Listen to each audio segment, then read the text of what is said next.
Hola, ¿cómo están? Bienvenidas, bienvenidos a CNN Prime. Tenemos muchas informaciones que contarles. Está, por supuesto, todo lo que tiene que ver con la agenda de seguridad, noticias de la economía y del mercado laboral, con un alza en el desempleo. También lo que está pasando en Estados Unidos con la imputación del expresidente Donald Trump, según el New York Times. Hay muchísimas informaciones en desarrollo y las van a conocer todas aquí, con independencia, con análisis y contexto en CNN Prime. Vamos con los titulares. El gobierno presentó sus indicaciones al proyecto de ley Naim Retamal en la Comisión de Seguridad del Senado. El Ejecutivo busca acotar, aclarar las facultades de uso de armas de fuego en carabineros y regularlas, llevando a rango legal las reglas del uso de la fuerza. La votación en sala de las mociones unificadas fue reprogramada. El desempleo alcanzó un 8,4% entre diciembre y febrero, la cifra más alta desde septiembre de 2021. La razón fue el incremento de la fuerza de trabajo. El ministro de Hacienda, Mario Marcel, llamó a desdramatizar el alza y aseguró que no hay un deterioro significativo del mercado laboral. 75 detenidos y 8 personas heridas, entre ellas 3 carabineros, fue el saldo de una nueva conmemoración del Día del Joven Combatiente. Uno de los funcionarios fue baleado en el muslo durante incidentes en el sector de Villa Francia. Además, 4 buses del sistema Red fueron quemados y, según Interior, los hechos de violencia aumentaron un 9% respecto del año pasado. Un jurado investigador de Nueva York votó para imputar a Donald Trump en el caso de supuestos sobornos. Esta es la primera vez que un exmandatario de Estados Unidos enfrenta cargos penales. Trump está siendo investigado por tratar de silenciar a una actriz durante su campaña electoral en 2016, quien aseguraba haber mantenido una relación extramarital con él. Todo eso y mucho más, aquí comienza CNN Prime.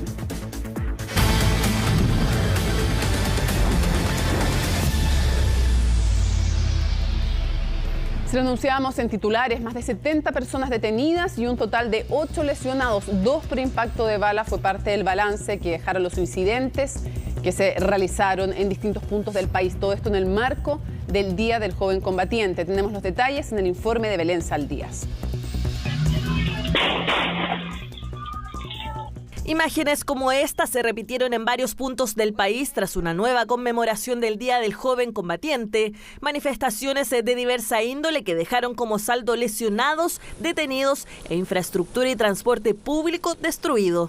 75 detenidos, 36% más que el año 2022, 60 en la región metropolitana y 15 en regiones. 3 carabineros lesionados, 2 en la región metropolitana y 1 en regiones, 5 civiles lesionados, 4 de ellos periodistas y un joven lesionado en el sector de Villa Francia. Gran parte de los detenidos fue producto de los desórdenes públicos que se registraron. Además de los 8 lesionados, 2 recibieron impactos de bala. Uno de ellos es un civil que se encontraba en la comuna de Estación Central al momento de los hechos y posteriormente fue trasladado hasta un centro asistencial. El segundo lesionado por impacto de bala es un funcionario de Carabineros, identificado como el cabo primero Eduardo Báez, quien fue herido luego de que el vehículo institucional en el que se movilizaba por Villa Francia fuera atacado por un grupo de desconocidos. Él recibió un ataque realmente violento y quiero condenar absolutamente la agresión que recibieron los carabineros. Aquí no hubo intención de nada, solamente de matar a los que iban al interior de ese vehículo. El vehículo, hay imágenes que son gráficas de lo que ocurrió en el lugar. Fue un ataque vil, con armas de fuego y además con armas incendiarias. Hechos que marcaron la jornada en la cual ya estaba prevista que ocurrieran diversas manifestaciones, por lo que las coordinaciones en puntos más críticos, al menos de la región metropolitana, existían. De todas formas, las autoridades llamaron a separar las manifestaciones con la comisión de delitos. Siempre que existen lesionados, ya sea civiles como también carabineros, el balance va a ser no totalmente positivo. Va a ser preocupante en el sentido de poder dar con los responsables de aquellos actos que han sido de carácter delictual y también poder reaccionar adecuadamente para que estas lesiones no pasen a mayores. El país tiene que tender una línea que separe de manera clara y nítida el derecho legítimo que tienen chilenos y chilenas de conmemorar y de manifestarse, pero eso tiene que tener una línea de separación absoluta respecto a la comisión de alteraciones del orden público y particularmente de delitos. En esta misma línea, autoridades comunales llamaron a ser responsables a la hora de manifestarse, puesto que si bien aseguraron entender el significado de la conmemoración, no se puede prestar para realizar daños o desórdenes que afecten a la propia comunidad. La cantidad de barricadas que había anoche, también limpiar elementos que quedaron tirados en la calle para poder permitir el tránsito.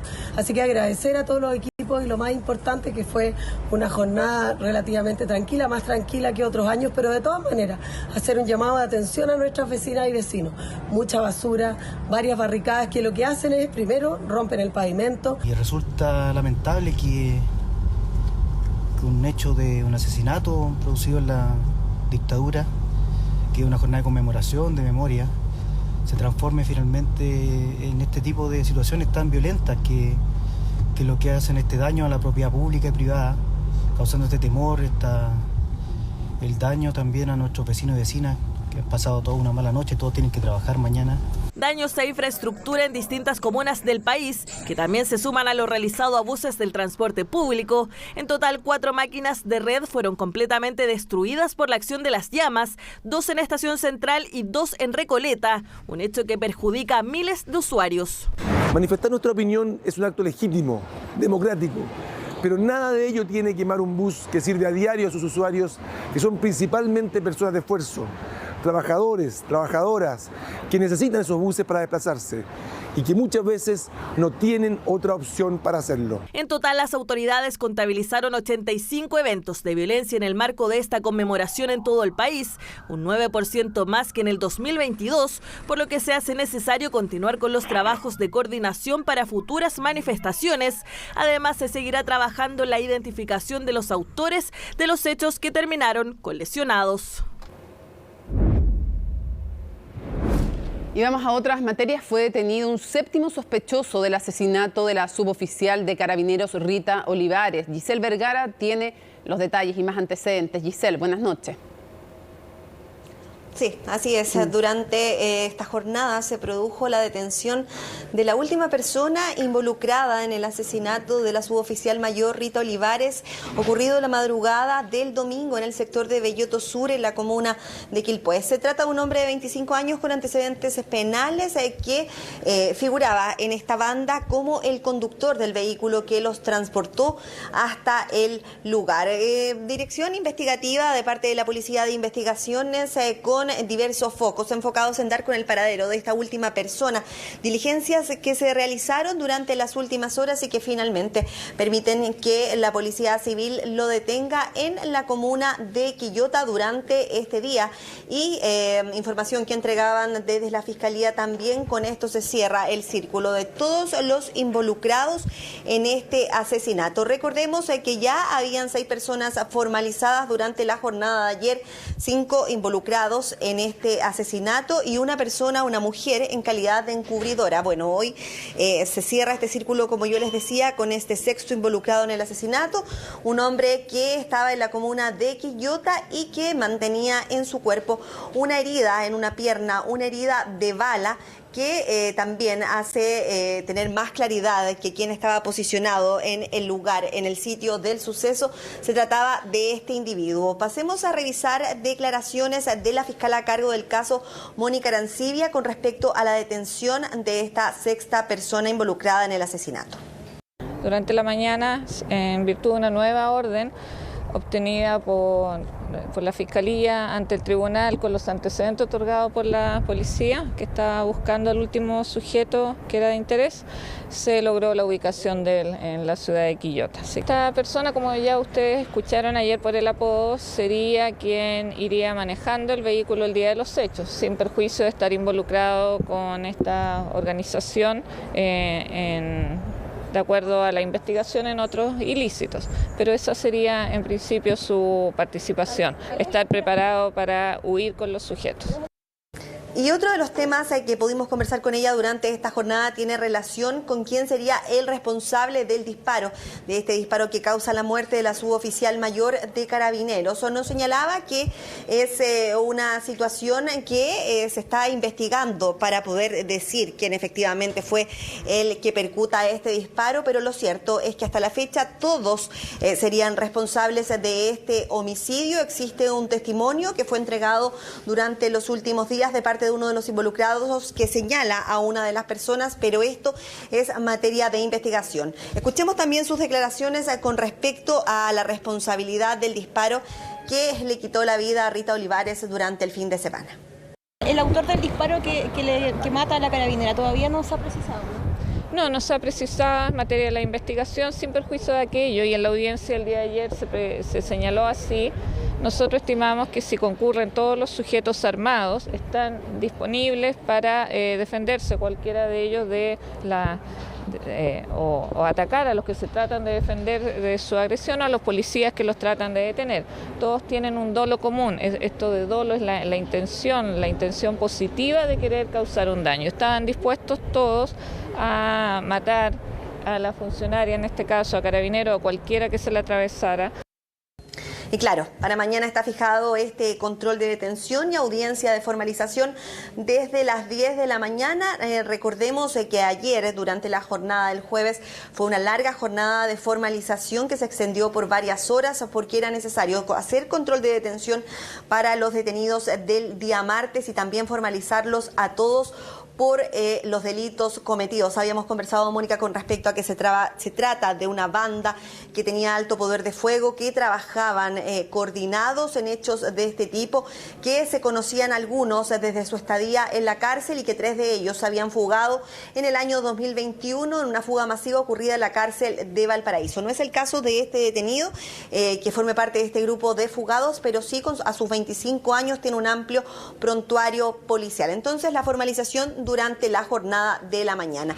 Pero este no es el único tema que ocurrió durante esta jornada. Acá en el Congreso Nacional había una larga jornada legislativa en el Senado con respecto a materias de seguridad, los temas, los proyectos que se habían revisado en la Cámara de Diputados durante esta semana, una semana con receso legislativo que finalmente se suspende para poder sacar adelante estos proyectos que estaban en carpeta, estos proyectos que se encontraban disponibles para trabajar en comisiones y que la idea era que pudieran también ser revisados por el Senado. Se trataba de 6 proyectos, 5 de ellos fueron revisados durante esta jornada en el Senado, pero uno, el que se tenía mayor interés de poder revisarse por los parlamentarios que habían puesto celeridad también en la Cámara de Diputados y que había sido de gran interés público debido a lo ocurrido también durante el fin de semana en la comuna de Quilpué, era este proyecto fusionado de la ley Naín Retamal. Lo habíamos contado durante la jornada, pero es bueno hacer un resumen de lo que ocurre. En reunión de comité a primera hora de la mañana se acuerda sacarlo de la tabla, no votarlo durante esta jornada, sí los otros proyectos, y poder revisarlo en la Comisión de Seguridad. Conversábamos con el presidente de la Comisión de Seguridad, Felipe Caste, que nos señalaba las razones durante esta mañana por qué no se vota este proyecto durante la jornada de este jueves y continúa su trámite legislativo durante los próximos días. Pasemos a revisar también declaraciones del senador Felipe Cast y también del senador Iván Flores con respecto al aplazamiento de esta votación. Nosotros planteamos eso en la mañana, no están hoy día los votos, desgraciadamente, pero creo que lo más importante, más allá si se vota hoy día o el martes, es que lo votemos y que terminemos con la incertidumbre de Carabineros que hoy día sufre, sale a las calles, se arriesga por nosotros y muchas veces ellos son los que terminan siendo procesados y culpables y no los delincuentes.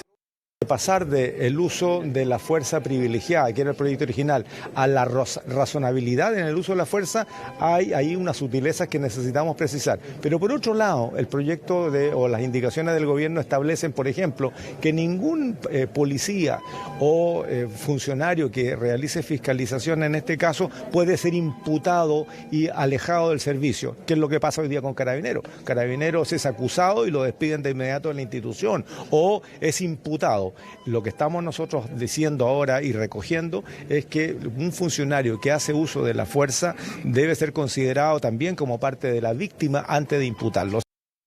Y claro, las razones pasan porque habían parlamentarios que no estaban de acuerdo con revisar tan rápido un proyecto de este tipo. Durante la jornada del miércoles este proyecto fue aprobado en la Cámara de Diputados, fue aprobado con una amplia mayoría, pero sin el respaldo en algunos de sus artículos por el Frente Amplio, también por el Partido Comunista, quienes emitieron votos de rechazo, también de abstención, y algunos simplemente no estaban en la sala a la hora de votación. Lo que ocurre en el Senado es finalmente solicitar de ciertos sectores la posibilidad para poder revisar el proyecto con mayor detención, poder revisar cada uno de sus puntos. Señalaban que, claro, es un proyecto que estuvo durante un año en la Cámara de Diputados, entonces también ellos pedían este plazo para poder revisarlo de mejor manera, y no solo el tiempo, sino que también estas indicaciones que ayer habían planteado desde el Ejecutivo poder ingresar a este proyecto, indicaciones que fueron ingresadas durante esta tarde también, porque durante esta tarde sesionó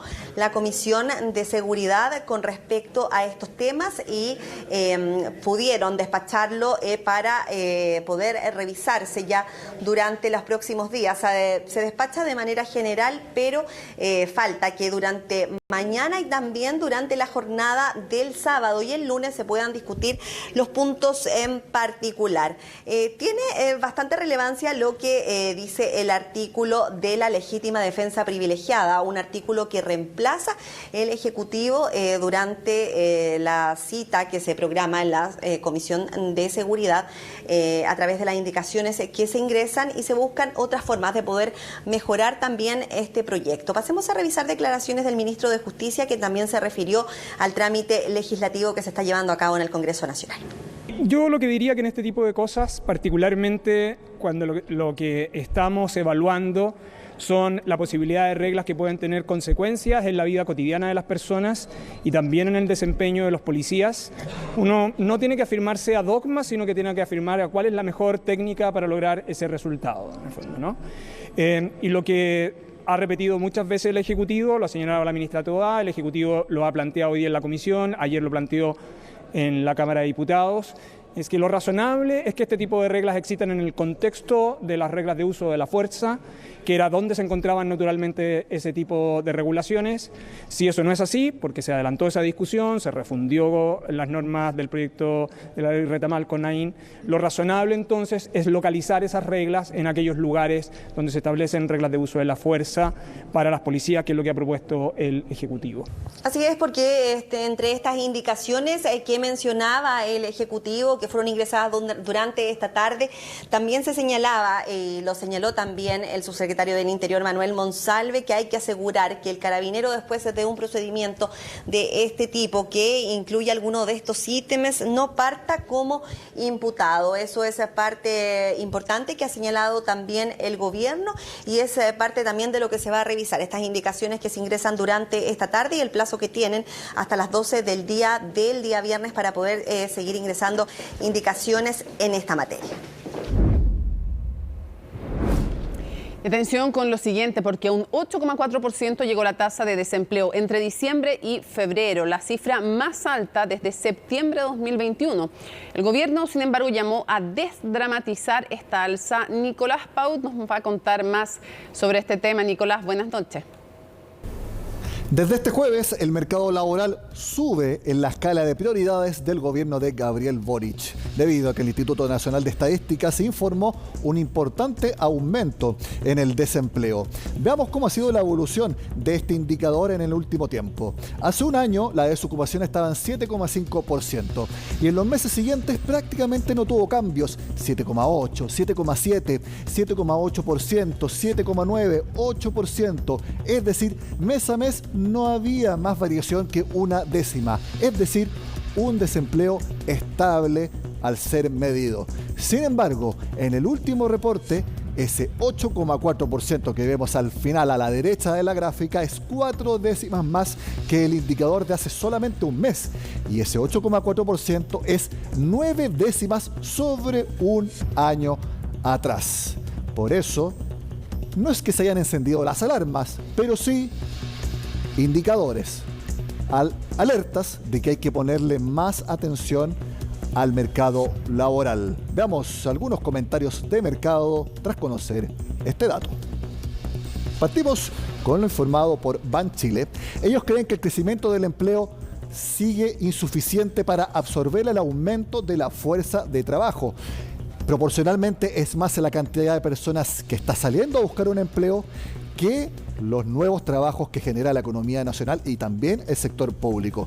Y esto se seguiría observando durante parte del año ante una actividad económica más débil que la de años anteriores. En Banchile creen que la desocupación va a seguir subiendo en los próximos meses.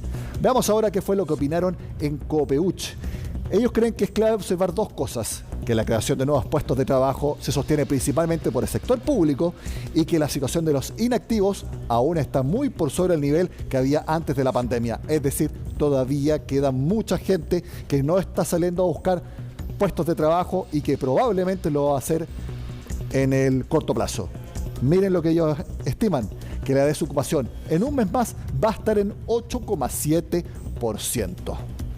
Finalmente vemos lo que opinaron en Security, que en niveles desestacionalizados la ocupación sigue prácticamente igual. Es un mensaje similar al que dijo el ministro de Hacienda. Las cifras siguen evidenciando un mercado laboral frágil, con una divergencia entre la fuerza de trabajo y el empleo que es más evidente y que se va a traducir en un alza en la tasa de desocupación y que, tal como opinan todos, va a seguir aumentando en los próximos meses.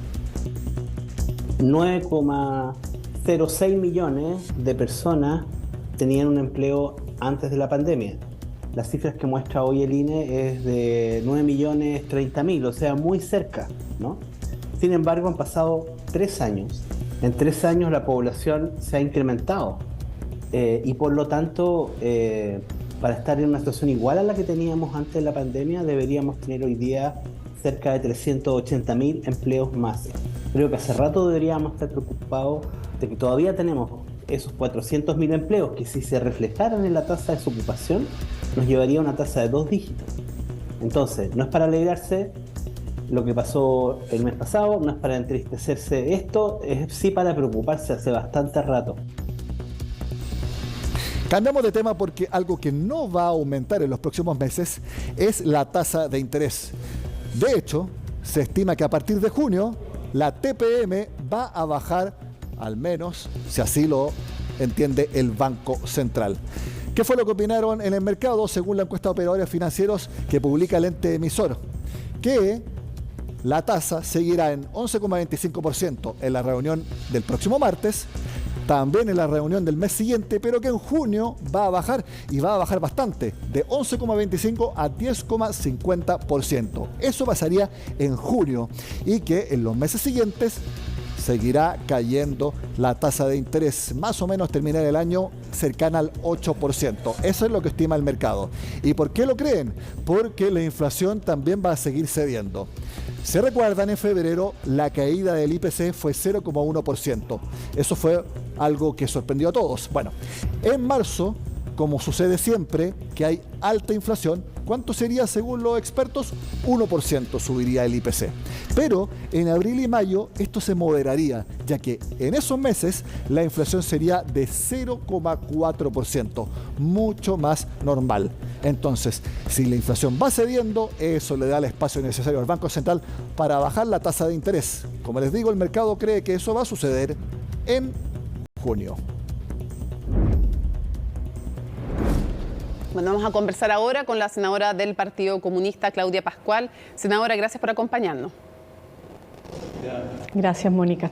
Primero quisiera preguntarle su opinión en general de cómo se ha estado tramitando esta última parte de la agenda que tiene que ver con seguridad. Mira, tengo una opinión de, primero que nada, absoluta voluntad de poder abordar las temáticas que hoy día a todos y a todas nos preocupan, digamos, ¿no? Que tienen que ver con las situaciones de seguridad o de inseguridad, mejor dicho, que hemos estado viviendo. Sin embargo, creo que la señal que hemos dado hoy día es compleja.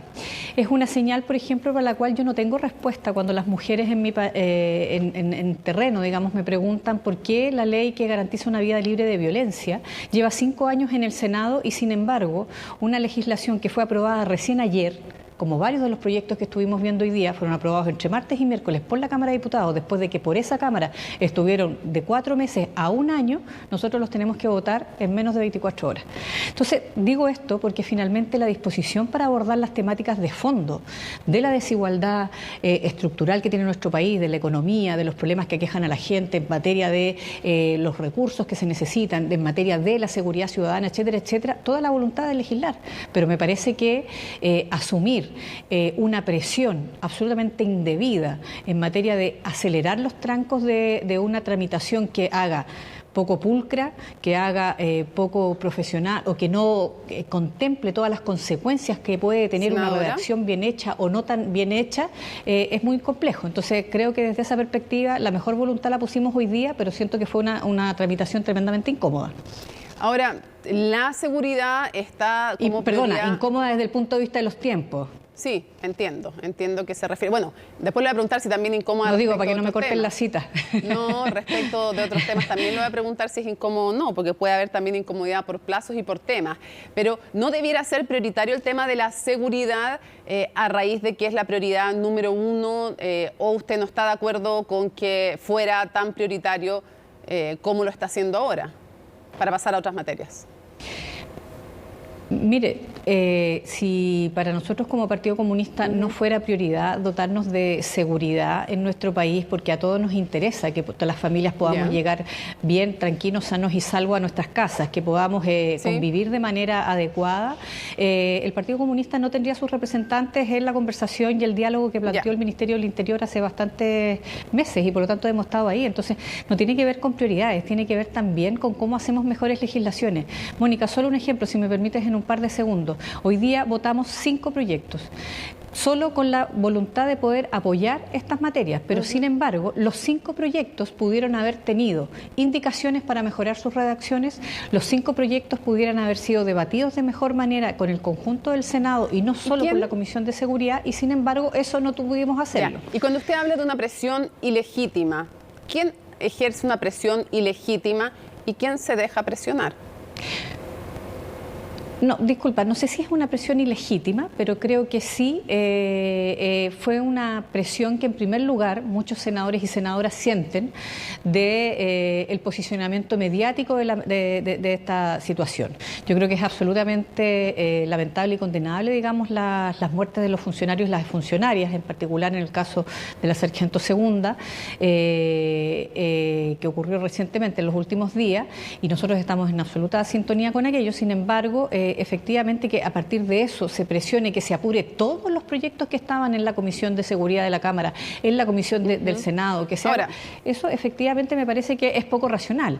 Por lo mismo es que nosotros planteamos, vamos lo que haya mayor consenso, partamos votándolo ahora, pero sin embargo también démonos un tiempo al menos de estudiar más seriamente proyectos tan complejos como, no porque no esté la disposición a abordar las temáticas, pero proyectos que no están bien resueltas las temáticas, como es el proyecto conocido como Naim Retamal.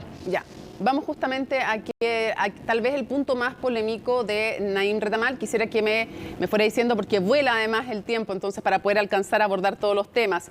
Lo primero, subir las penas, que es uno de los temas de Naim Retamal, para quienes agredan o le quiten la vida, asesinen a un carabinero.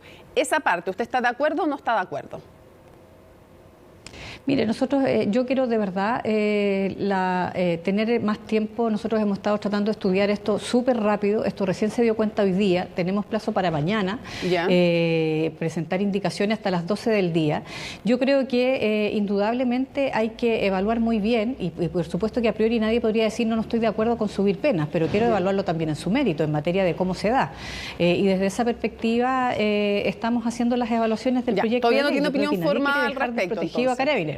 O sea, todavía está... No la tengo 100% formada, pero sí le puedo decir que a mí me parece que el tema más complejo es lo que se ha salido más profusamente difundido por los medios de comunicación, que tiene que ver con un estatuto de no responsabilidad en materia de la legítima defensa privilegiada. Quisiera precisar aquello porque lo que plantea el proyecto y que va a ser precisado a través de indicaciones por el gobierno no es una no responsabilidad, no quiere decir eximir penalmente, sino una presunción de inocencia reforzada o una, para ser más técnicos, la verdad es que se llama legítima defensa privilegiada. No es exención de responsabilidad penal, sino que es una presunción reforzada de legítima defensa. ¿Usted no está de acuerdo con aquello? Mire, me parece que en primer lugar, tal cual como está el proyecto original que llega acá al Senado, lo primero que hace es traspasar la carga de la prueba a la víctima y no a quien, no al funcionario ni la funcionaria, digamos, que hubiera utilizado de forma debida o indebida su armamento.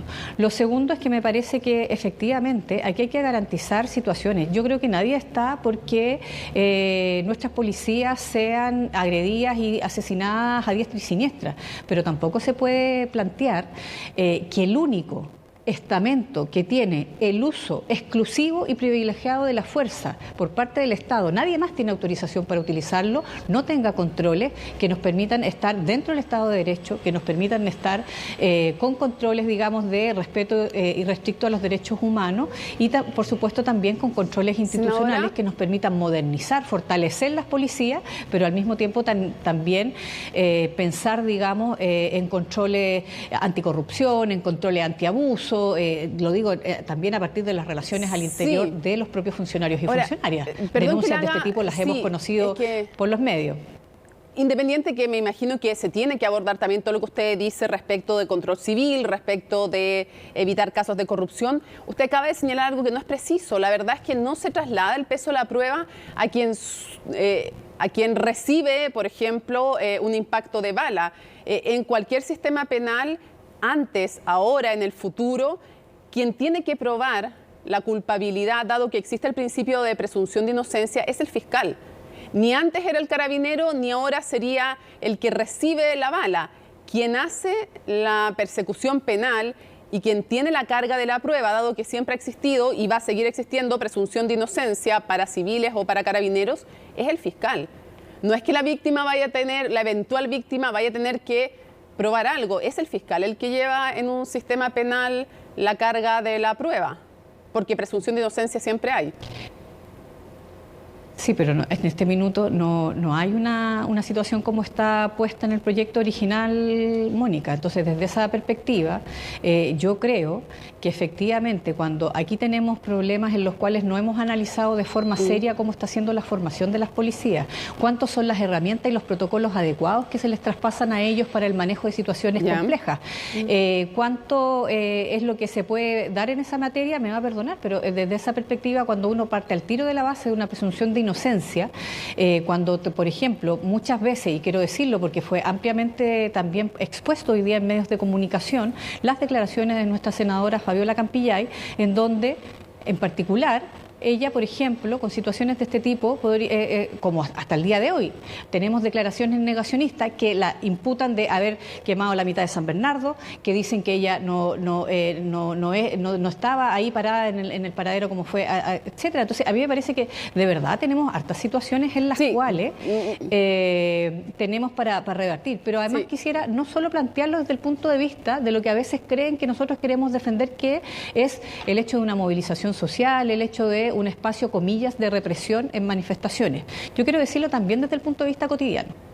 Cuando uno genera situaciones tan complejas que se pueden quedar al margen del Estado de Derecho, lo que está dando también es carta ancha para que un funcionario o una funcionaria que tiene una discusión en la cual el supermercado, que tiene un problema de deslinde con su vecino, que tiene una situación en la cual pudiera haber una situación de violencia intrafamiliar, etcétera, etcétera, etcétera, digamos, son situaciones que también pudieran llamar a situaciones complejas que me parece que esto no está puesto. No vamos a agotar ahora la discusión, yo solo hago el punto de que los penalistas dicen que el caso de Fabiola Campillay no se enmarca dentro de esta discusión porque nunca fue respecto de legítima defensa la discusión en ese caso, pero entiendo el tema que abarca también la ley respecto de las normas de uso de la fuerza, a la que indirectamente entiendo que usted está aludiendo. Yo quiero llevarla a otro tema antes que se nos acabe el tiempo, que tiene que ver con algo que dijo el presidente de la República. Él dijo que bien valía la pena hacer reflexión respecto a los actos pasados.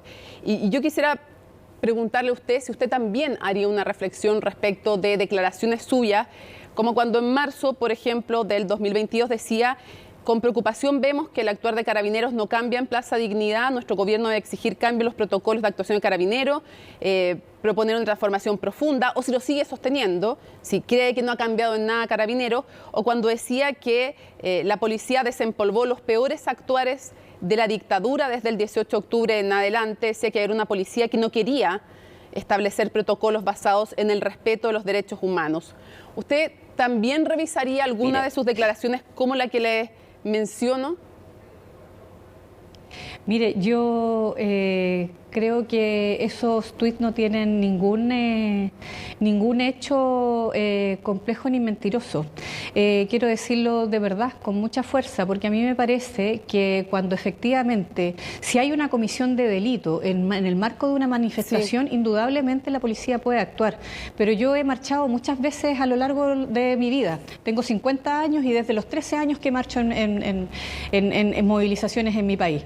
Y me consta personalmente que muchas veces, no se reprime a quien esté cometiendo un delito, porque también hay manifestaciones donde no se comete ninguno, sino que se reprime a quienes están de forma pacífica. Entonces, eso implica revisar procedimientos. Yo lo que quiero entender es si usted piensa todavía... Hay que revisar esos procesos. ¿Por qué me tendría...? No, entiendo la parte de revisar los protocolos, me imagino que obvio que lo mantiene, pero me refiero a la parte cuando usted dice que esta es una policía que no quiere establecer protocolos basados en el respeto a los derechos humanos. ¿Usted sigue pensando aquello que la policía no quiere? Yo creo que hay funcionarios que están absolutamente comprometidos con el país. Creo que hay funcionarios y funcionarias, pero también veo que hay actuaciones en las cuales no se denota siempre ese compromiso. Quisiera yo, por ejemplo, en el día de ayer, por no sé qué llaves, el director general de Carabineros rechazó nuevamente declarar frente a la Fiscalía. Entonces, mi pregunta es ¿por qué yo tengo que no poder defender un punto de vista en el cual no me siento atacando a una institución, sino que pidiendo que efectivamente podamos hacer una institución que dé cuenta y que dé garantías para el conjunto de la sociedad que se va a abocar a los temas que queremos trabajar, senadora, como son precisamente la delincuencia, el narcotráfico, el crimen organizado, la seguridad de todos y de todas, y que efectivamente pueda combatir cuando se cometen delitos en el marco de una movilización, pero que no genere siempre la sospecha, porque eso es lo que nos ha pasado en nuestro país, que cualquiera que se moviliza tiene de inmediato la sospecha de estar haciendo algo malo. Sí, usted tiene todo el derecho de plantear cualquier punto de vista. Yo como periodista tengo que preguntárselo porque usted habló de una policía, no habló de algunos, habló de una institución que no quería protocolos basados en los derechos humanos. Se nos acabó el tiempo, pero puntualizo que eran sus declaraciones textuales en una entrevista en la Radio Universidad de Chile. Doy el crédito que corresponde en marzo del 2021. No tengo problema. Y usted, ya que mencionó, tengo que cerrar, me quedaron varios temas en el tintero, pero usted acaba de mencionar la declaración en que el general director de Carabineros hace uso de su derecho a guardar silencio. Quisiera cerrar para que no se malentienda, ¿por qué a usted le parece mal esta situación? Porque yo creo que hay temas que se tienen que aclarar. Me parece que efectivamente hablaría muy bien, digamos, de poder dar una respuesta. Usted dice que está generando su derecho de silencio, pero él primero dice no voy a ir a la fiscalía, no lo voy a hacer con la fiscala, con la fiscala de apellido Chong, después que no. Entonces, de verdad que pareciera que no hay una actitud de colaboración. Entonces, no siento, insisto, y puede ser inclusive que eso no tenga que ver con el conjunto de la institución, pero llama la atención que tengamos siempre esa respuesta. Sí, yo no estoy calificando porque la entrevista a usted... Por parte de él, me refiero. Sí, yo no estoy calificando, yo solamente estoy usando el lenguaje técnico que se ocupa para referirse a los hechos yo tampoco procesales. Estoy peleando, tranquila. Sí, así que estoy calificando. No, tranquila, yo tampoco estoy peleando. Nos quedaron hartos temas en el tintero, pero le agradezco que nos haya acompañado en CNN Prime. Muchísimas gracias por acompañarnos, senadora. Gracias a ti, Mónica. Muy buenas noches. Gracias. Seguimos avanzando en otras materias. Hoy se supo más información sobre el primer caso de gripe aviar en una persona en Chile. Se trata de un hombre que aparentemente habría tenido contacto con un ave silvestre en una localidad costera del norte del país. Existe esta posibilidad de contagio de aves a humanos, pero no hay registro de transmisión de la enfermedad entre personas. Los detalles en la siguiente nota. Primero fueron aves, luego mamíferos marinos y ahora ya se confirmó el primer caso en Chile de gripe aviar en una persona. Es un hombre de 53 años que consultó por un cuadro respiratorio, consultó en su lugar de residencia y fue derivado a un hospital, donde tuvo un nivel de insuficiencia respiratoria y por eso se considera que es un cuadro grave, pero afortunadamente está saliendo y fue bien manejado. Esto es totalmente novedoso, nunca había, es el segundo caso que ocurre en Sudamérica y esto, digamos, no tiene precedente. Sin precedentes en una infección que apareció en 1996 y que no fue sino hasta el año pasado que se detectó el primer caso de aves en nuestro país. Y aunque se desplegaron las medidas de contención, en menos de 4 meses apareció la enfermedad en mamíferos marinos y en una persona. Anterior a esto, la enfermedad en 20 años solamente se habían presentado 865 casos en personas. Más de la mitad de ellos son letales. Estamos frente a una enfermedad que es de alta letalidad. Porque esto representa ciertamente un riesgo para las personas que están expuestas a las aves infectadas y muertas. Que si bien esta es un riesgo para esas personas, no lo es para la población general, puesto que la transmisión de esta enfermedad es de las aves infectadas hacia las personas que están directamente expuestas a ella. Precisamente eso hoy es un llamado a la tranquilidad, porque si bien existe el riesgo de contagio de animales a personas, no se está dando entre humanos, aunque no hay que bajar la guardia. Es muy poca, muy baja la probabilidad de transmitirse entre personas. Hoy, ¿ya? Se creía que también la probabilidad de transmisión entre mamíferos también era prácticamente nula, pero ya tenemos los primeros casos. Claro, este virus, el virus de influenza, sufre cambios, reordenamiento genético y puede dar origen a cepas o variantes que pudiesen ser contagiables o transmisibles entre personas. Por eso hay que estar atento. Infección que lleva poco tiempo en el país y por lo mismo no parece conocerse del todo. ¿Has escuchado algo sobre la gripe aviar? Nada, desinformado totalmente. Es una enfermedad a las aves, creo. Bueno, sé que es una enfermedad que se transmite por algunos animales, por ejemplo los animales más del mar. Que es una enfermedad de los pollos, que yo creo que se contamina todo. Aves que precisamente podrían generar un resquemor por el alto consumo de sus productos. Toda la tranquilidad de que esto no se transmite por consumir huevos o por consumir carnes de aves. Eso no hay ninguna posibilidad que se transmita por esa vía. Así que en eso sí tenemos que estar tranquilos. El llamado de las autoridades es a no manipular sin elementos de protección personal a aves que parezcan enfermas, presenten alguno de los siguientes síntomas o estén muertas. Por el contrario, es necesario llamar a las autoridades. Si bien por ahora no hay una vacuna en específico para la cepa H5N1, se recomienda aplicar la actual para la influenza. Si bien es otra cepa de influenza, la que contiene la vacuna que actualmente se están ocupando, esa inmunidad puede servir de manera cruzada para proteger contra otras cepas o variantes de influenza. Hasta la fecha, este brote de gripe aviar se encuentra en Tarija y Puerto Montt y ha significado el muestreo de más de 35.000 aves y el Cernapesca ya ha confirmado 29 mamíferos muertos por este virus que sigue afectando a nuestro país. Tras un acuerdo de los comités parlamentarios, el Senado aplazó para este martes la votación del proyecto de ley Naim Retamal. La Comisión de Seguridad aprobó en general la iniciativa, mientras que la Sala de la Cámara Alta respaldó otros 5 proyectos de seguridad pública. La nota es de Estefanía Bustamante.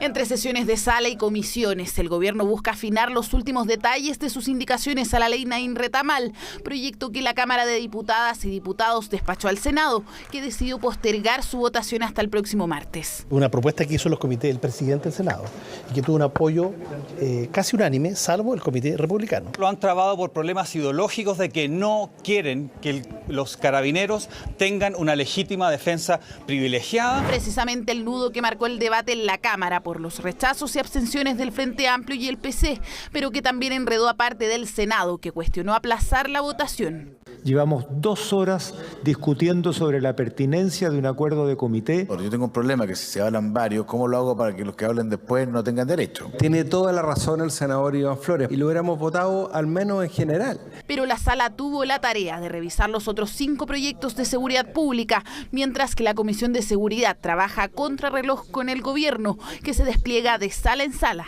Y entiendo además que está Baje nomás, ministro. En una hora y por unanimidad, la comisión aprobó en general la ley Naín Retamal. Este viernes se votará en particular y habrá plazo hasta el mediodía para presentar indicaciones. Y es conveniente tener reglas precisas para evitar riesgos futuros. La manera en cómo están redactadas esas normas en legítima defensa privilegiada generan condiciones de riesgo y de apreciación subjetiva. Lo que busca el Ejecutivo es insistir en que la forma más coherente de regular la legítima defensa policial es a través del Código de Justicia Militar, espacio que regla específicamente los procedimientos policiales, a diferencia del Código Penal. Aquí lo que se hace en el Código Penal, colgándonos de una presunción que se establece respecto de los civiles, que en defensa de sus propiedades se le establece una presunción legal si alguien está escalando su casa y a reglón seguido se dice esto mismo, prácticamente se aplicará para un policía. ¿No nos parece como técnica legislativa correcto? Mayor rigurosidad legislativa es lo que pide parte del oficialismo, que también presentará indicaciones, mientras que la oposición insiste en acelerar la discusión y dar una señal política. Lo que no puede seguir existiendo es la figura de un carabinero que por el solo hecho de pensar en sacar el arma de fuego se imagina declarando como imputado al día siguiente. Que se exculpe de cualquier responsabilidad penal a un carabinero que en una situación determinada use su arma de fuego. Nos parece que eso requiere correcciones. Requiere una tramitación no dilatoria, como dicen algunos, como dice la extrema derecha, una tramitación rigurosa. El gobierno tiene una serie de propuestas, las escucharemos en su propio mérito, pero no estamos dispuestos a dilatar esta importante ley. Se entiende aprobado en general y particular. Los proyectos que aprobó la Sala del Senado pasarán a tercer trámite en la Cámara de Diputadas y Diputados, mientras que la ley Naín Retamal seguirá discutiéndose en la Comisión de Seguridad hasta el próximo martes. Encuentro bien triste legislar en forma rápida a propósito de la muerte de un carabinero, cuando todos estos proyectos durante 4 meses y más estuvieron en la Cámara de Diputados. Ahora lo que hemos sugerido es consultarle a expertos y también a las instituciones, porque pasar del uso de la fuerza privilegiada, que era el proyecto original, a la razonabilidad en el uso de la fuerza, hay ahí unas sutilezas que necesitamos precisar. La Sala aprobó por unanimidad el proyecto que aumenta las penas por porte de armas y el que agrava el delito de secuestro. También revisó otras 3 iniciativas, extensa tramitación y jornada, que le pasó la cuenta al senador Kast. O bien, para anticipar... Senador, ¿perdón? Sí, le puedo suspender. Estamos en el 4.º proyecto. Ah, ¿no estamos en el de Sicariato? No. Ah, pucha. Estamos yo... Estoy medio piti, presidente, disculpe. Estamos... No. Yo entiendo el entusiasmo del senador Kast. Es que estamos muy entusiasmados con varios proyectos. Al quinto. Bueno, por segunda vez, el conservador de bienes raíces rechazó la inscripción de la ex clínica Sierra Bella a la Municipalidad de Santiago. El organismo, liderado por Iracy Hasler, asegura que la rectificación la presentó la empresa inmobiliaria vendedora de forma unilateral y sin informarles, ya que la Contraloría mantiene detenido el proceso de adquisición. Ángela Rayman tiene el informe. Las complicaciones se suman y siguen ante el proceso de compra de la ex clínica Sierra Bella por parte de la Municipalidad de Santiago. Ya no es una, sino 2 veces que el conservador de bienes raíces se deniega la inscripción del inmueble. Esto a pesar de que se presentó un documento de rectificación. O sea, reemplazar por otra escritura pública, aunque sea una escritura de rectificación y complementación, no se puede. Tiene que hacer una nueva escritura pública, que comparezca la alcaldesa, la sociedad que vende, la sociedad San Valentino, SPA, tienen que comparecer ellos, una nueva escritura, firmar ellos mismos y ahí la podemos inscribir. Primero, la inscripción fue rechazada porque faltaba el RUT de la alcaldesa Iracy Hasler en el documento oficial. Desde el municipio acusan que esta rectificación fue presentada de forma independiente por la inmobiliaria San Valentino, actuales dueños de la propiedad, ya que el municipio está imposibilitado de avanzar en este procedimiento por orden de la investigación que lleva adelante la Contraloría. Estas presentaciones fueron realizadas por la empresa San Valentino SPA, en total desconocimiento de la Municipalidad de Santiago. Al momento de conocer del oficio por parte del organismo Contralor que nos obligaba a abstenernos de realizar cualquier tipo de actuación en esta compraventa, nosotros oficiamos inmediatamente Ambas partes están plenamente facultadas para avanzar en la inscripción. Estimamos de la mayor prudencia avanzar en la tramitación, reduciendo al máximo las comunicaciones, teniendo presente la existencia de investigaciones en proceso, que no deseamos entorpecer, sino oportunamente forzar su término, apenas tengamos la posibilidad. No somos neutrales, sino que el tiempo corre en nuestra contra. El valor de la compra ha sido uno de los principales cuestionamientos. Son 8.200 millones de pesos los que pretende invertir la Municipalidad de Santiago para comprar el inmueble ubicado en Sierra Bella 1181, aunque los actuales dueños lo compraron por 2.200 millones. A pesar de que la Fiscalía incautó el primer vale vista, que significaba un 30% de la compra, y que la Contraloría está indagando la transacción para descartar un posible fraude al fisco, desde el conservador insistieron que ellos abogan únicamente por la inscripción. Esa diferencia le hicimos ver que podría ser un problema, igual que podría ser un problema si se pagó IVA, si esa escritura llevaba IVA o no llevaba IVA, esa compraventa, también lo sugerimos, o sea, les dijimos que podía haber un problema, pero eso no impide que lo inscribamos. Si la causal única para impedir la inscripción es la falta del RUT. Las 4 tasaciones que fueron realizadas cumplen con todos los estándares exigidos para esta clase de documentos. Esperamos no solo el cese del hostigamiento, sino que la operación sea un éxito para todos los intervinientes. Autoridades de Santiago junto a vecinos visitaron las inmediaciones de la propiedad. Las cámaras de prensa no estuvieron autorizadas para ingresar al recorrido del inmueble, una eventual adquisición en que no es apoyada por todos en el municipio. Clínica, hoy día estamos cero posibilidad. ¿Por qué? Porque primero que nada se requiere personal. Segundo, se requieren las instalaciones para que esto pueda funcionar como una clínica, instalaciones en las cuales hoy día no están. Se ha tratado de decir a los vecinos que Santiago va a tener una clínica, totalmente falso. Aquí lo que se requieren son ampliaciones y mejoras a los centros de salud familiar que ya cuenta la comuna. Y la inversión que tenga que hacer el municipio no se compara con lo que debería hacer, por ejemplo, tener que esperar la construcción de un CEFAM. Por lo tanto, esto es una oportunidad para que la salud en Santiago se valorice de una manera totalmente distinta como ha sido hasta ahora. Acabamos de aprobar en Consejo Municipal la compra de la ex clínica Sierra Bella, que va a ser la primera clínica municipal de nuestro país. La promesa es poder generar en este espacio la primera clínica municipal del país, y aunque hay vecinos de Santiago que valoran la posibilidad de tener esta opción a futuro, hay quienes creen que el problema va más allá. Hay que venir a las 4 de la mañana a formar una fila. ¿Y usted cree que la compra de esta clínica podría solucionar ese problema?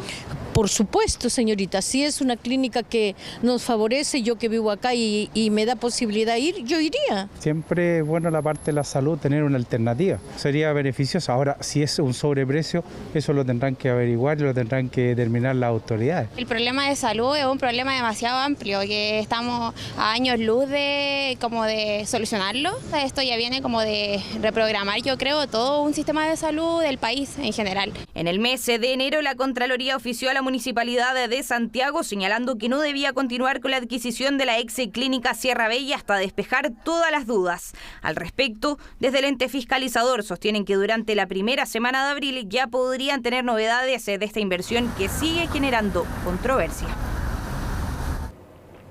24 días después de su instalación, la comisión experta ya está lista para presentar las primeras normas del anteproyecto constitucional. Un listado donde esperan consagrar que el periodo presidencial dure 4 años y sin reelección inmediata. Además, buscan restringir la cantidad de veces que se puede ocupar el cargo de presidente.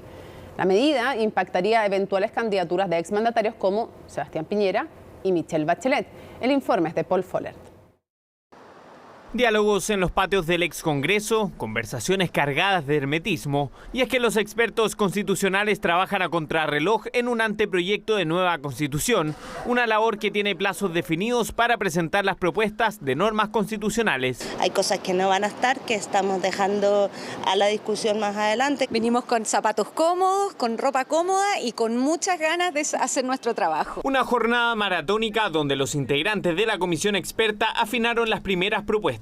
Algunas de ellas ya estarían zanjadas, como la opción de prohibir la reelección inmediata del presidente de la República. Las reflexiones que hemos tenido en torno a este tema tienen que ver con refrescar la política, tienen que ver con darle espacio a liderazgos nuevos. Las últimas normas que se han dictado por el Congreso Nacional están en dirección de limitar la reelección de alcaldes, concejales, diputados, senadores. Por lo tanto, no vemos por qué esas limitaciones donde ya hay un consenso político no se repliquen para otros otro tipo de autoridades de la República. Una norma que además incluiría la restricción de los presidentes de la República para que solo puedan optar al cargo un máximo de 2 periodos, pero no consecutivos.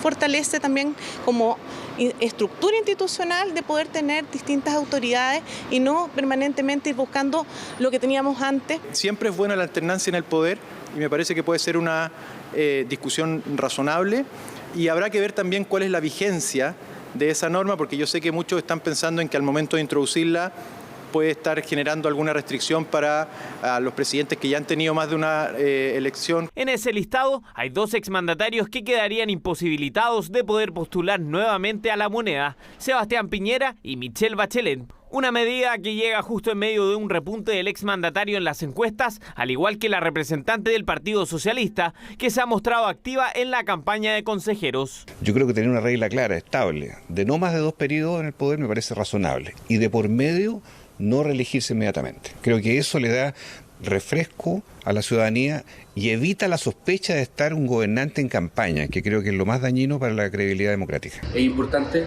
que siempre se piense en el interés general y no en el interés del candidato que es presidente a la vez. Por lo tanto, es importante que podamos evitar la reelección continua. Aún no está claro si la medida será retroactiva, pero sí hay consenso en fijar la norma a nivel constitucional, una propuesta que sería parte del extenso listado que se presentará a medianoche. Más de 3 semanas llevan manifestándose personal de salud y educación en San Bernardo. Piden que se cumplan las promesas del municipio y que se trabaje en condiciones dignas. Además, exigen la reincorporación de decenas de mujeres que han sido desvinculadas en medio de las protestas. El informe es de Macarena Román.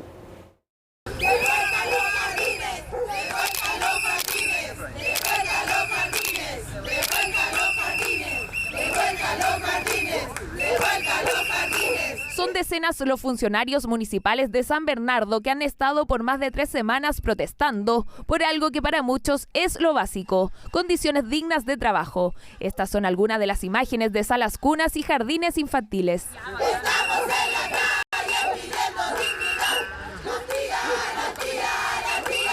Ya vamos por la 4ª semana. Entonces, ese desorden administrativo lleva a que en los jardines, cuando tienen que empezar a recibir los niños, no tenemos las condiciones necesarias para que los trabajadores puedan recibir a estos chicos. Todo comenzó el 8 de marzo cuando protestaron a brazos caídos para llamar la atención del alcalde Christopher White. El objetivo no se cumplió y decidieron salir a la calle. Ahí se sumaron apoderados y hasta pequeños, alumnos. Fuimos a recorrer uno de los 14 jardines infantiles dependientes del municipio. Aquí en este establecimiento, ubicado en la parte rural de la comuna, se reciben 34 alumnos, todos los cuales asistían en condiciones como estas y expuestos a accidentes por construcciones sin terminar. Mamitas que necesitan del servicio de la sala cuna y nosotros no podemos recibir a más porque por la situación que estamos, ¿ves? Como tú ves acá, no están las condiciones ni tampoco la amplitud como para recibir a tantos niños. Yo como apoderada no puedo mandar a mi hija a un jardín donde hay muros fisurados, muros que están a punto de caerse, patios que es como llevar a niños de 2 a 4 años a una obra de construcción prácticamente. Y ahora quieren sacar a todas las tías del jardín. Entonces, ¿y quién va a pensar en nosotras como mamás solteras? ¿Cómo vamos a tener nosotros apoyo? Pero no solo las malas condiciones educacionales, también acusan problemas en salud. En el servicio de atención primaria del sector Lo Herrera, por ejemplo, atienden a unas 7.000 personas que dicen no han podido recibir una atención digna, algo que se estaría repitiendo en toda la comuna.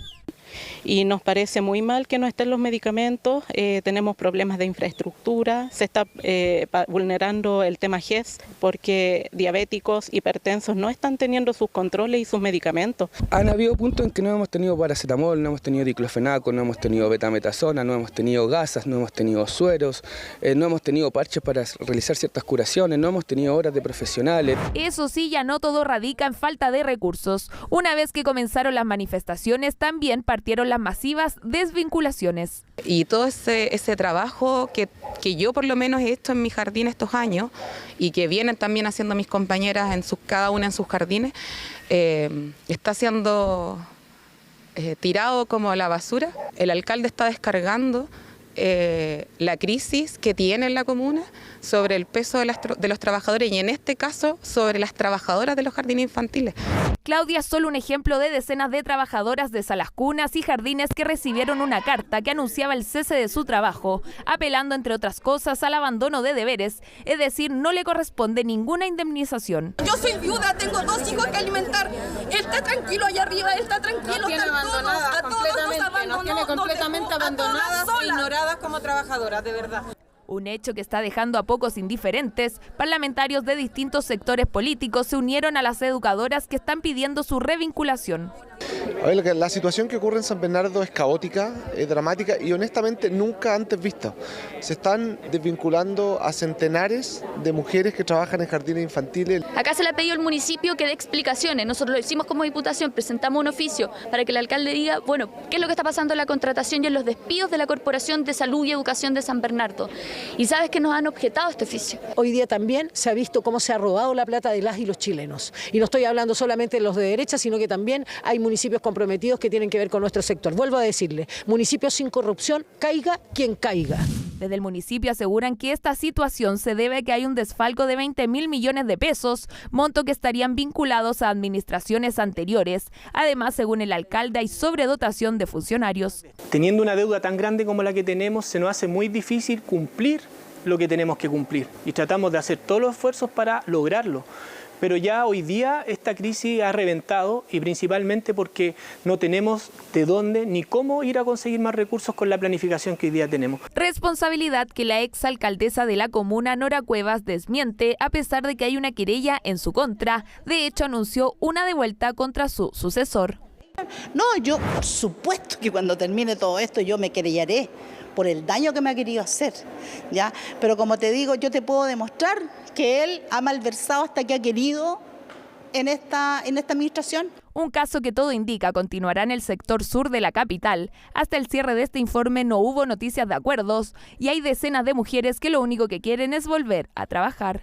Yo quiero volver a mi trabajo, creo que es la mayoría de lo que las compañeras quieren, es volver a sus jardines, es volver a poder hacer lo que yo amo, lo que yo estudié. Bueno, a 8,4% subió el desempleo en nuestro país. En el mercado estiman que la cifra se incrementará en el corto plazo, por más que el sector público aumentó bastante la contratación. Francisca Cárdenas nos explica por qué. Es el mayor nivel desde septiembre de 2021, prácticamente un año y medio. El alza 8,4% que alcanzó el desempleo en el país responde a un factor tan relevante como simple. Hubo más gente que salió a buscar un trabajo que los puestos que se crearon. Este 8,4% es casi un punto más que el 7,5% de hace un año. Es el cuarto aumento después de continuas disminuciones que habíamos observado desde el trimestre febrero-abril de 2021. Esta es una variación estadísticamente significativa en 12 meses de la tasa de desocupación. En relación al trimestre anterior, se crearon más de 38.000 puestos nuevos de trabajo, principalmente en el sector público, lo que constituye la mayor alza mes contra mes desde mayo del año pasado, una cifra que destacan en la moneda. Sin embargo, los puestos disponibles no estarían dando abasto para la cantidad de gente que sale a buscar empleo. Y la cifra de desempleo ajustada estacionalmente es exactamente la misma que en el trimestre móvil anterior. Así que creo que eso nos indica que las cosas, que no hay un deterioro significativo del mercado del trabajo. La fuerza de trabajo ha seguido creciendo, sigue recuperándose, ¿cierto?, de la caída que tuvo la fuerza de trabajo, la caída que tuvo la tasa de participación durante la pandemia, y eso significa que, bueno, hay más gente que ve, que tiene interés en volver al mercado del trabajo y tenemos que preocuparnos de que la economía siga teniendo capacidad para absorberlo. En los últimos meses, la tasa de desempleo se había mantenido estable, sin embargo, ya son 3 reportes seguidos de alza, con un marcado aumento en el último informe. Una cifra que llama la atención en el mercado laboral, teniendo en cuenta además el escenario económico actual, donde es más difícil la creación de nuevos empleos. A medida que se acaban la liquidez de los retiros y siguen aumentando los precios, cada vez más gente necesita buscar trabajo y por lo tanto entra al mercado laboral. Esto se evidencia en que la tasa de participación ha aumentado. Sin embargo, lo que pasa es que el mercado laboral está aún muy débil y por lo tanto no es capaz de absorber a toda esta masa de gente que entra. Muy negativo para la pequeña y mediana empresa, porque en la medida que aumenta el desempleo, disminuyen los consumidores que compran los productos y servicios que las pequeñas y medianas empresas generan. De ahí la importancia de generar los estímulos a través de planes de fomento. Entre diciembre y febrero, los ocupados llegaron a más de 9 millones de personas, su mayor número desde febrero de 2020, justo previo a la pandemia del COVID-19. Es que este es el tercer mes consecutivo en que tenemos un aumento del empleo. Es decir, nuestra economía está mostrando una capacidad dinámica de ir generando nuevos empleos, lo que por supuesto es algo importante que debemos resaltar. Encontramos ofertas laborales en los sectores de producción, en los sectores logísticos, principalmente ligados a los preparativos anticipados, ¿verdad?, del Día de la Madre. También en el sector retail, para cargos como cajeros, vendedores. Y todavía hay más gente que deberá salir a buscar empleos, particularmente las mujeres. La tasa de desocupación femenina se sitúa en 9%, muy por encima de la que presentan los hombres de 7,9%. Ayer, a esta misma hora, acá en CNN Chile, tenía que ver con el retorno que finalmente se concreta de Jair Bolsonaro a Brasil. Llegó pasada las 7 de la mañana. Se cumplió esto de que bajo una estricta medida de seguridad por parte de las autoridades de Brasilia tuvo ahí algunas actividades políticas, pero sigue, por cierto, la incertidumbre sobre lo que vaya a ser su futuro político, pero además ya lo hemos reiterado, de lo judicial, porque incluso ha sido citado a declarar, ahora que regresó, por este caso de las joyas de Arabia Saudita que cayeron en su poder, eso sí, de manera ahí bastante cuestionable. Vamos a hablar y ahondar en todo aquello en el siguiente informe que preparó Gabriel Palma.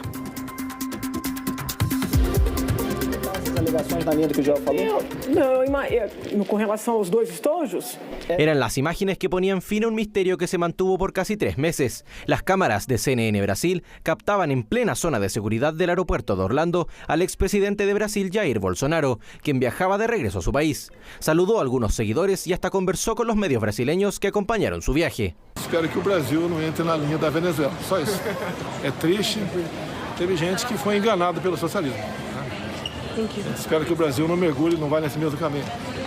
Ya sin avión presidencial y despojado de toda inmunidad política por primera vez en 3 décadas, Bolsonaro viajó en un vuelo comercial. Aterrizó en Brasil después de las 7 de la mañana de este jueves en medio de un intenso operativo policial. Una decena de seguidores del ultraderechista llegaron al aeropuerto a recibirlo, pero no pudieron verlo. Tras los ataques antidemocráticos del 8 de enero, las autoridades de Brasilia minimizaron los riesgos y obligaron al ultraderechista a retirarse por un acceso lateral del aeropuerto, lejos de la gran bienvenida pública que su entorno había planificado. Del aeropuerto se fue directo a la sede del Partido Liberal, la colectividad que apoyó su fallida candidatura a la reelección y que ya le ofreció una presidencia honorífica.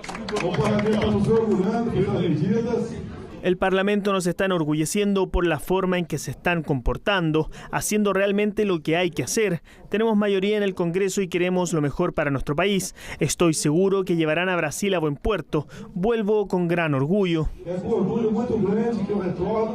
Sin embargo, el exmandatario no tendría planes de liderar una oposición al gobierno de Luis Ignacio Lula da Silva. Así lo dejó saber incluso antes de subirse al avión de regreso a Brasil. Uno no necesita hacer oposición a este gobierno. Este gobierno es una oposición en sí mismo, dada la calificación de quienes integran los ministerios. El Partido Liberal tiene casi el 20% de los escaños de la Cámara y el Senado. Les digo, no encabezaré ninguna oposición. Las reacciones no tardaron en llegar. Aproveche para explicarle a la justicia los delitos que le acusan de haber cometido en el gobierno en campaña. Usted puede volver cuando quiera, pero lo que nunca volverá es el tiempo oscuro en el que hizo infeliz a este país. Fue el 30 de diciembre, a solo 2 días de entregar la presidencia, que Bolsonaro voló a Estados Unidos para evitar entregar la banda presidencial a su sucesor. En sus casi 90 días en Orlando, participó en actos políticos con otros brasileños y hasta habló en la reunión más importante de la derecha de ese país, la Conferencia de Acción Política Conservadora. Mientras, en Brasil su nombre seguía en la polémica. Hace unas semanas se conoció el hallazgo de un conjunto de joyas avaluadas en $3 millones que Arabia Saudita había regalado a su esposa Michelle y que un funcionario del entonces gobierno intentó ingresar a Brasil ilegalmente. Las joyas fueron retenidas por el fisco, no así otro conjunto y armamento también entregado por el gobierno saudí al ultraderechista y que sí logró mantener. Todos los viajeros, independiente de su condición social, sean agentes públicos, autoridades o no, pasan por el sistema. Reserva Federal realiza la fiscalización independientemente de quién es el viajero. Nada fue escondido. Fica chateado. Las joyas no fueron escondidas y si así hubiese sido, es obvio lo que implica. Las habría escondido si las hubiese robado y ahí nadie lo sabría. Nunca fue la intención pasar a llevar la ley. El personal adecuado hizo las evaluaciones y no encontraron nada anormal. Nada anormal naquele presente.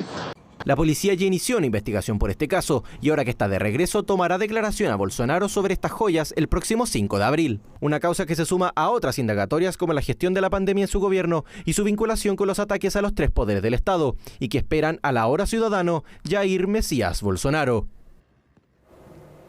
Ya, vamos a regresar, Mónica, a los Estados Unidos con el desenlace de un juicio que tuvo muy pendiente principalmente la opinión pública de ese país y que involucraba a la actriz, a la famosa actriz ganadora del Oscar, Gwyneth Paltrow. Bueno, ya se ha conocido la resolución, el veredicto que la declara ella no responsable de un accidente de esquí que se produjo el 2016 y por el cual ella estaba enfrentando este juicio. Era un médico que la acusó por haber sido la responsable de esa colisión y haberle provocado lesiones duraderas por las cuales la demandaba. Este era un juicio civil a todo esto. La demandaba, de hecho, por más de $3 millones. Ella lo contrademandó por $1 solamente. Y bueno, durante esta jornada se ha conocido ya la resolución del jurado. Ella ha ganado entonces este proceso, pero acá lo más llamativo, aparte del resultado y del veredicto en sí, son las declaraciones que a veces se escucharon en medio de este juicio. Por ejemplo, por parte de una de las abogadas de la defensa, ahí preguntándole el tipo de relación de amistad que tenía con Taylor Swift, una famosa cantante. También cuánto había pagado ella por las clases de esquí para sus hijos. En algún momento también ahí halagándola por la altura que ella tiene. Parte de algunas declaraciones que se escucharon en medio de este juicio que se viralizaron y que también ahí eran recogidas por algunos medios. Era también un juicio que se transmitió en YouTube y que ahora, como te decía, llega a su fin con ese resultado para Gwyneth Paltrow. De hecho, la jueza la obligó en algún minuto a la abogada del demandante digamos, no de ella, sino que del demandante original, a ella. La obligó a refrasear algunas partes cuando le decía ¿hasta cuándo va a mentir? No sé qué más y bla, bla, bla. Entonces dijo no. O sea, no. Entonces, ¿hasta cuándo va a presentar una forma alterada de realidad? No, tenía que cambiarlo porque no tenía pruebas para demostrar que estaba mintiendo. Entonces, pero, en fin. Lo que... Bueno, otro juicio de celebridades que acaba. Otro juicio, sí. Bastante menos grave que los otros que hemos hablado. Pero en fin. Hoy no solamente iba a ser, antes de irnos a la pausa, solamente iba a ser el reconocimiento de que Leandro Magalhães, nuestro compañero de CNN Brasil, que logró subirse al avión con Bolsonaro y gracias al cual tenemos toda la información de primera fuente. Así que un golpe, hay que reconocerlo. Sí. Termina CNN Prime, pero viene CNN Tiempo y después una cita imperdible, CNN Íntimo con Matilde Burgos. Y su entrevistada va a ser la ministra de la Mujer y Equidad de Género, Antonia Orellana. Así es que no se lo pierdan. Terminamos. Jueves 30 de marzo. Así estuvo nuestro país y el mundo. Somos CNN Chile. Buenas noches.